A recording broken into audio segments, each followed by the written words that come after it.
Hitler's big lie is alive and well in Trump's money-making scheme. Check this out. Leave your comments, ding the bell, share it with your friends, and subscribe to our channel. Welcome back. Thom Hartmann here with you. So, as I was saying, it looks to me increasingly like what we're seeing here is that Donald Trump is not only milking this big lie. You know, when Hitler did his big lie, just to back up a little bit, when Hitler did his big lie in 1924,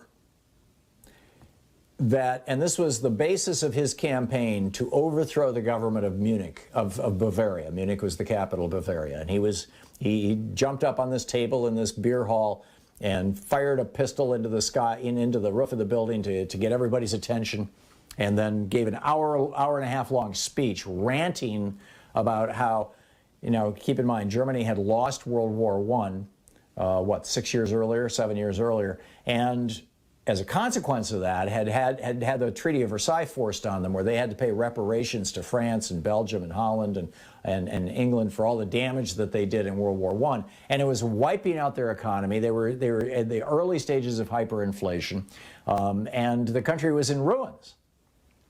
And so Hitler got up on this table and started yelling about how this was the communists and the Jews.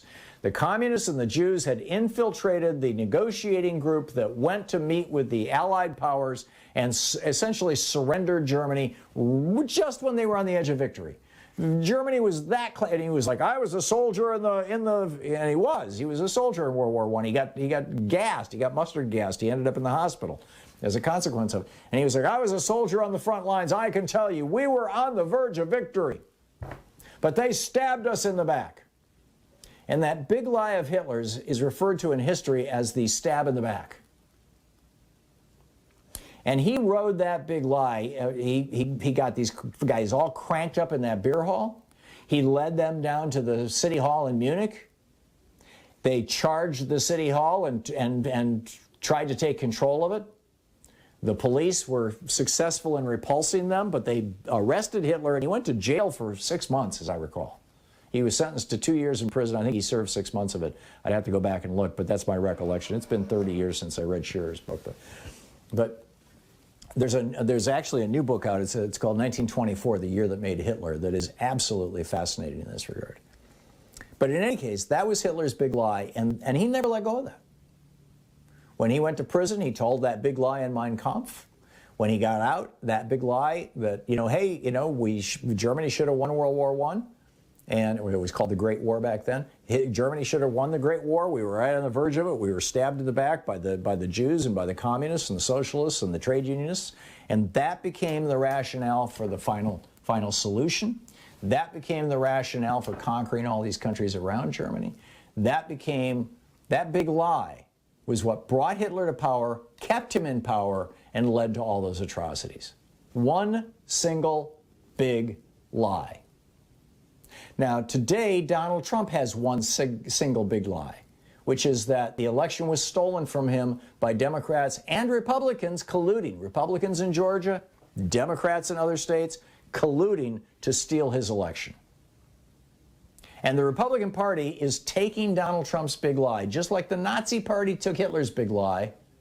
The Nazis, they rose to power in Germany by saying we were stabbed in the back by these people who negotiated away our rights in World War I and stuck us with the Treaty of Versailles. What Trump is saying is we were stabbed in the back by traitorous Republicans like Raffensperger, the Secretary of State in Georgia. And we were stabbed in the back by Democrats in Wisconsin and in Michigan. And the Republicans are taking that big lie and using it to make laws, over 253 now laws in 43 states, to make it harder and harder and harder for poor people to vote, for black people to vote, for Hispanic people to vote, for elderly people to vote, so-called Social Security voters, and for students to vote, college students. They are working their asses off on this voter suppression thing. But in the midst of this, Donald Trump is making a pile of money on this, and Adolf Hitler made a pile of money on his big lie. His fundraising throughout the 20s that led to that beer hall putsch, however you say that, in 32, his fundraising was based on his big lie. Donald Trump's fundraising, he has raised hundreds of millions of dollars on this lie. So how should Democrats respond to this? How should America respond to this? Should we point out that it's a grift and that he's getting rich on it? Or should we point out that it's a lie that is literally threatening our republic, just like Hitler's big lie threatened Germany? Or should we do both? I'm a fan of both, obviously. But, I mean, this is, again, Elizabeth Newman, the Assistant Secretary of Homeland Security for Counterterrorism in the Trump administration.